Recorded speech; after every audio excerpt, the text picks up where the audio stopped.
kita biasa laksanakan tiap bulannya ada kelas ibu hamil. Dan di sini penyuluhan akan disampaikan dari Puskesmas Sehat Sentosa. Jadi langsung saja di sini ya, dari puskesmasnya biar langsung menyampaikan aja ibu-ibu ya. Iya. Jadi kepada Ibu Indira Amelia saya persilahkan. Makasih ya Ibu RT. Wah, Ibu RT-nya ini cantik banget ya, pakai baju ungu, rapi lagi. Assalamualaikum ibu-ibu.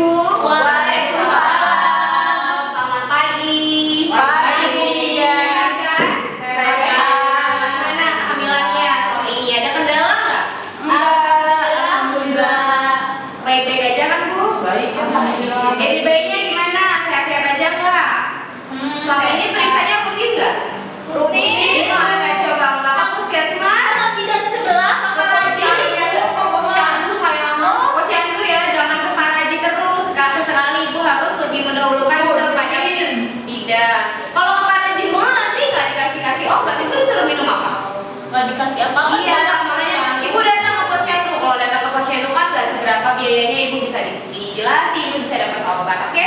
Iya. Baik. Sekarang saya di sini mau ngajelasin tentang tanda bahaya kehamilan. Coba, menurut Ibu yang bahaya kalau lagi hamil tuh kayak gimana? Gimana ya Bu ya? Ada nggak yang merasa bahaya selama hamilnya?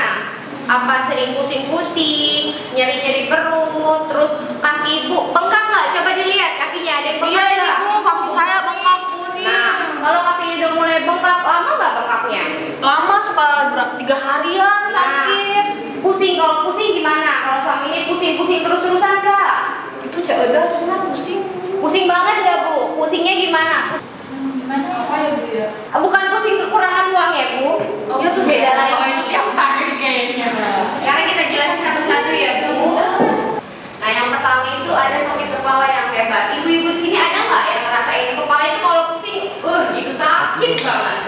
Nggak hilang-hilang nih, Ibu udah tidur, udah bangun, udah tidur lagi, udah bangun lagi sakit kepala nggak hilang-hilang. Nah itu tuh Ibu harus segera langsung ke tenaga kesehatan atau Ibu ke puskesmas bisa, Ibu ke rumah sakit boleh atau Ibu bisa ke rumah bidan. Karena kalau misalkan sakit kepala, lihat di gambarnya pusing kepalanya udah hebat banget. Nah itu tuh harus langsung segera ke siapa? Bu bidan. Ibu-ibu hamil yang cantik-cantik pagi ini ada tanda bahaya yang kedua itu penglihatan kabur. Jadi kalau udah mulai masuk-masuk hamil bulan ke-6, bulan ke-7 terus mata-mata agak buram tapi dulunya enggak, berarti ada perubahan penglihatan atau pandangan yang dapat menandakan adanya preeklamsi. Ibu ada yang tahu nggak preeklamsi itu apa? Nggak tahu nggak. Kalau di masyarakat itu jarang yang mengenal kata preeklamsi, tapi kalau di masyarakat awam dikenal dengan keracunan kehamilan. Ngerti kan kalau keracunan kehamilan? Muntah gitu Bu Bukan, jadi keracunan kehamilan itu adanya gangguan yang membuat sirkulasi darah, terus kehamilan itu tuh jadi terganggu. Ada racun yang istilahnya itu seperti ngiter di tubuh kita. Kalau kita ada bahaya, apalagi masuk ke si dede, repot kan Bu? Nah, kalau berarti kalau udah mulai kabur penglihatannya, Ibu harus langsung segera temuin bidan ya Bu ya. Tadi udah kita ulang 2 ya. Coba sekarang dari awal dulu. Tadi yang pertama ada apa Bu? Sakit kepala Bu. Sakit kepalanya gimana Bu? Kalau udah istirahat nggak sembuh-sembuh. Sakit kepala biasa aja? Enggak. Atau sakit kepala yang hebat? Yang hebat. Berarti poinnya sakit kepalanya yang Hebat. Nah, abis ini apa tadi? Itu bengkak. Bukan itu Bu. Yang sebelumnya apa? Kelihatan kabur Bu. Kelihatan kabur. Suami Ibu yang kabur. Kalau saya mah kalau duit kagak kabur. Kelihatan kabur mendadak atau memang udah dari dulu? Tiba-tiba ya, kelihatan kabur tiba-tiba. Kita masuk yang ketiga. Ada apa yang ketiga? Biasanya kan kalau ibu-ibu hamil biasa ya, ketika udah masuk hamil 2 itu pipi mendadak tembem, tangan kaki mendadak gede. Nah kalau misalkan bengkak-bengkaknya itu ketika dibawa tidur dia hilang, terus kalau misalkan habis duduk lama dia berdiri nanti tidak hilang. Kalau nggak hilang juga pembengkakan pada wajah, tangan, kaki, terus ada nyeri di tengkuk, nyeri ulu hati, itu udah bahaya. Lagi-lagi menjurusnya ke arah preeklamsi atau keracunan kehamilan. Pokoknya kalau ibu udah ngerasa ada yang aneh-aneh nih ketika ibu hamil. Bengkak di muka, bengkak di kaki, bengkak di tangan. Jangan cuma sekedar direndam ya Bu, tapi langsung temui tenaga kesehatan. Biasanya gitu kan? Kalau bengkak-bengkak pasti direndam pakai air garam. Iya. Ya kan? Pasti diajarin ibu mertua Bu. Iya. Ya, jadi kalau sekarang ada bengkak-bengkak langsung temui siapa? Bidan. Pinter. Nah, ada juga nyeri pada lambung, mual serta muntah. Kita sebutnya nyeri perut aja ya Bu ya. Jadi nyeri perut yang terus-menerus nih, ibu ngerasanya mual, itu tuh ibu harus segera temuin bidan karena perasaan mual itu disebabkan oleh meningkatnya kadar hormon estrogen atau hormon kehamilan. Jadi kita kayak ibu hamil, hormon-hormon yang mengalir dalam tubuh itu ada yang bertambah namanya estrogen. Nah, hormon kehamilan itu tuh bisa menyebabkan mual karena kan dulunya nggak hamil ya Bu. Ketika ada yang baru di dalam tubuh itu kan istilahnya benda asing kan, bayi dulu kan nggak ada. Nah, ketika dia datang itu jadi mual, muntah kayak gitu. Nah, itu kalau misalkan terus-menerus sakit perutnya, ibu harus segera langsung datang ke bidan. Selanjutnya itu ada perdarahan pervaginam. Nggak ngerti kan perdarahan pervaginam itu apa? Ya nggak tahu. Perdarahan pervaginam itu maksudnya keluar darah dari punyanya ibu, dari kelaminnya ibu. Kan kalau lagi hamil capek aja banget itu suka ada refleks-refleks kan? Bukan melahirkan ya Bu? Bukan, kalau misalkan refleks-refleksnya masih di awal bulan kan repot. Nah, kalau misalkan sekali gitu aja mungkin nggak terlalu bermasalah. Tapi kalau banyak sering ibu udah harus temui tenaga kesehatan karena perdarahan di bawah 3 minggu bisa disebabkan karena keguguran. Gak mau kan Bu? Nggak mau. Udah susah-susah buatnya ya kan? Udah susah-susah diingininnya, makanya harus dijaga jadinya bayinya. Perdarahan 7 sampai 9 bulan bisa disebabkan adanya pelepasan plasenta. Ini yang lebih bahaya lagi. Ternyata di dalam itu si bayi plasentanya atau adik-adiknya lepas. Nah, itu kan bisa menyebabkan perdarahan. Nah, itu bisa bahaya. Makanya kalau ibu merasakan ada flek-flek atau ada keluar darah dari punyanya ibu, udah harus segera langsung temui bidan. Oke. Ibu tahu kan air ketuban itu apa? Tahu nggak? Selama ini air ketuban itu apa? Air yang di dalam itu. Air ketuban itu kayak kalau ibu lagi nyuci berasan terakhir tuh kan nggak terlalu kental banget kayak air tajin, nah kayak gitu warnanya. Kalau air ketubannya keluar warnanya putih, ibu aja udah harus segera temuin bidan. Apalagi kalau warnanya kuning, kental, hijau, berbau lagi, itu bahaya banget. Ibu harus langsung temuin siapa? Bu Bidan. Nah, yang selanjutnya itu ada gerakan jalin berkurang. Artinya bayi yang ada di kandungan ibu itu geraknya dikit. Kan repot ya Bu, kadang kan kita lagi diem, tuh aja kalau dia tendang sebelah kanan, sebelah kiri, kadang dia suka nendang gitu. Nah, bayinya itu dalam 12 jam. Jadi dari jam 6 pagi sampai jam 6 sore itu tuh 10 kali minimal. Ibu biasanya gimana kalau untuk hitungnya? Saya tidak begitu. Tapi sering nggak? Pernah nggak ada ngerasain kok jadinya dikit dia nggak sering itu geraknya? Pernah nggak ngerasain kayak gitu? Ya biasa aja ya. Kalau dendam, biasa ada gerakan sama ada Biasanya kalau misalkan itu minimal ibu hitung berapa kali. Jadi ibu tahu beberapa cara sih banyak. Jadi ibu boleh coba yang mana aja. Salah satunya ibu bisa pakai kayak model kelereng, kacang ataupun sukro yang kayak gitu boleh apa aja. Jadi kalau misalkan 10 kali atau 12 ibu taruh di kantong kanan atau kiri. Ketika jadinya gerak sekali belum buang. Gerak lagi 2 kali belum buang. Jadi kalau misalkan pas dia gerak ke 13 kali udah habis dong kacangnya. Nah, tapi bukan dimakan-makan ya Bu. Kalau dimakanin ya jelas habis kacangnya. Nanti dibedain yang di kiri buat dihitung, yang di kanan buat dimakan. Nah, yang terakhir, yang penting yang harus kita ambil kesimpulannya, kalau ibu merasakan ada tanda bahaya kehamilan, 1 ataupun 2 gejala, ibu harus ngapain? Segera datang ke bidan atau petugas kesehatan terdekat. Ibu Novi jangan ke Pak Raji terus ya. Kalau misalkan ada apa-apa, Ibu Novi harus kemana Bu? bidan. Bener ya Bu? Janji sama dede bayinya? Ya itu bener deh. Nah, jadi kalau misalkan Keke ngerasain aduh kok pusingnya banget ya, wah ingat kata ibu bidan ini nih, berarti harus segera temuin ibu bidan gitu. Tadi baru 2 nih, ayo yang ketiga tadi apa? Bengkak. Bengkak di mana? Di muka.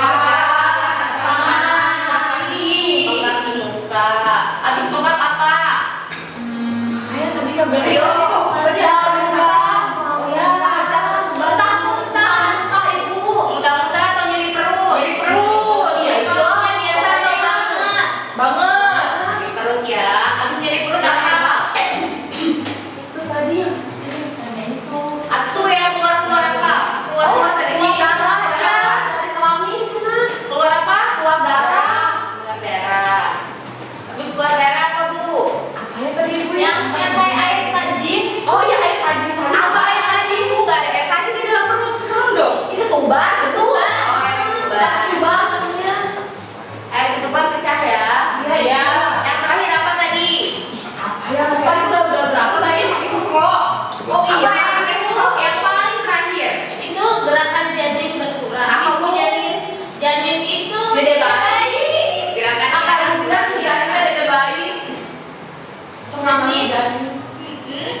Dede Utun.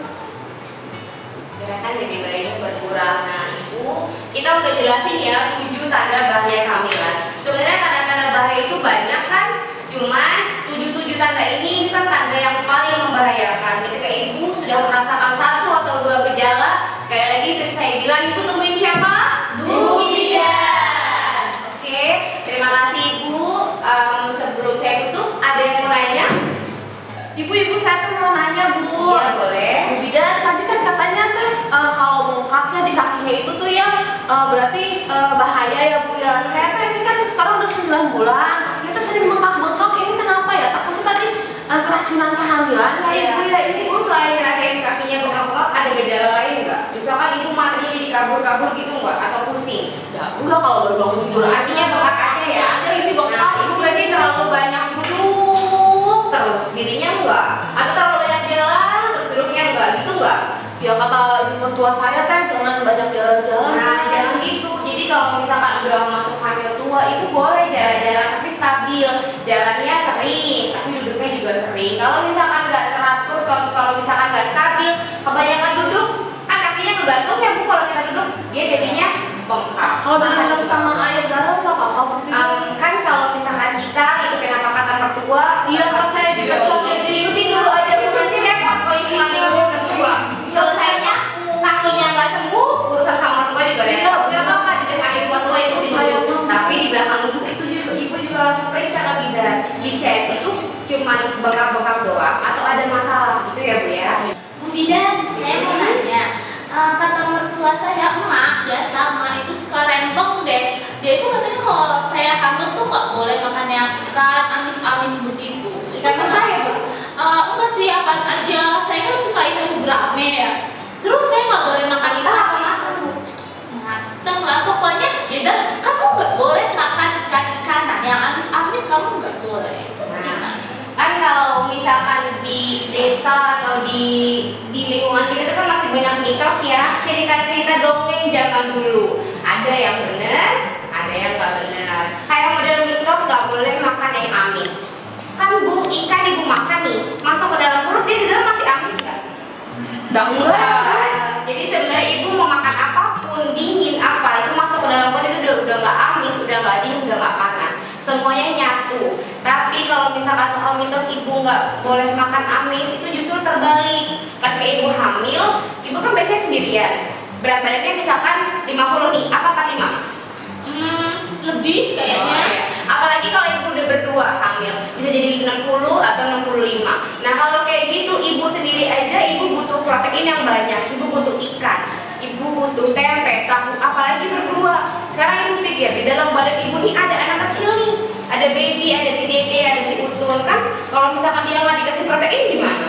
Nanti dia nggak bisa gerak, nanti dia pergerakannya nggak banyak, nanti dia perkembangannya nggak baik. Jadi mitos-mitos itu nggak benar ya Bu. Berarti sama yang saya dengar rumput Fatimah itu Ya kalau soal rumput Fatimah itu kan sebenarnya ibu-ibu zaman dulu suka pakai rumput Fatimah ya. Kayak beli rumput-rumput itu. Kadang kalau orang pergi haji nih, pulang-pulangnya pesan apa?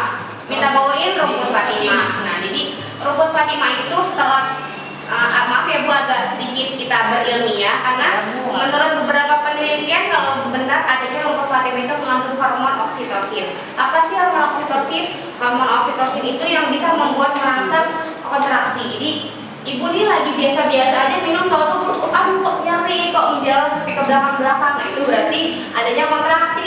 Kalau Ibu minum di umur 7 bulan gimana? Repot nggak? Bisa lahiran ya Bu ya. Jadi nanti dijelasinnya baik-baik sama ibu mertua. Hamilnya benar, hubungan sama ibu mertuanya juga tetap stabil. Jangan sampai repot dua-duanya ya Bu. Ya. Bu Bidan, tanya dong. Iya boleh. Bu Bidan, kenapa sih pinggang saya suka sakit belakang? Nyeri-nyeri di sini ya Bu ya? Iya, Ibu iya. masuk hamilnya berapa bulan? Udah 9 bulan. Nah, kalau misalkan udah masuk 9 bulan, ibu hamilnya terus nyeri-nyeri kayak gitu, itu wajar. Berarti si bayi kan dia makin lama makin turun nih. Nah, semakin dia turun, dia tuh nyari jalan lahir. Apalagi kalau misalkan anak pertama, kepalanya muter sana, muter sini, cari-cari jalan lahir. Kemana sih saya bisa keluar? Nah kan si bayi di dalam keluar gitu ya Bu ya. Kalau misalkan bayi semakin turun, semakin berat di bawah, pasti di pinggang ibu tuh nyeri di pinggang, terus menjalar sampai ke depan. Antisipasinya gimana? Berarti kalau misalkan ibu sudah merasa sering-sering kayak gitu, ibu kalau misalkan mau diusap-usap juga bisa. Atau ya minimal ibu harus segera ke bidan, dilihat itu udah masuk tanda fase itu atau belum. Ibu ingat-ingat, kira-kira ibu punya tafsirannya tanggal berapa? Kalau misalkan udah masuk tanggalnya, ya segera coba ditanya sama bidannya, oke? Oh iya Bu bidan. Oke Ibu, sebelum kita tutup, dibaca ya ada berapa untuk tanda bahaya kehamilan tadi. Ada dulu, ada apa aja? Sakit kepala hebat, kelihatan kabur, bengkak wajah, nyeri perut, dada bayi kurang aktif, keluar darah, bukan pecah. Nanti kalau misalkan Ibu merasa ada 1 atau 2 tanda bahaya ini, Ibu harus segera langsung temuin bidan, dokter atau tenaga kesehatan. Janji ya? Iya. Benar? Iya. Ibu-ibu nggak pakai gaji doang kan? Nah ibu-ibu, sebelumnya saya mohon maaf ya kalau misalkan saya ada salah-salah kata atau saya salah-salah menjelaskan. Untuk pertemuan berikutnya, diajak lagi teman-temannya. Assalamualaikum warahmatullahi wabarakatuh. Waalaikumsalam warahmatullahi wabarakatuh. Gimana ibu-ibu sudah pada paham ya yang dijelasin sama Bu bidan? Mungkin sekian dulu untuk pertemuan sebulan ini. Untuk bulan depan tentunya diajak ya biar rame. Iya Bu. Mungkin itu aja dari puskesmasnya juga udah buru-buru ya Bu ya. Sekian, assalamualaikum warahmatullahi wabarakatuh. Waalaikumsalam.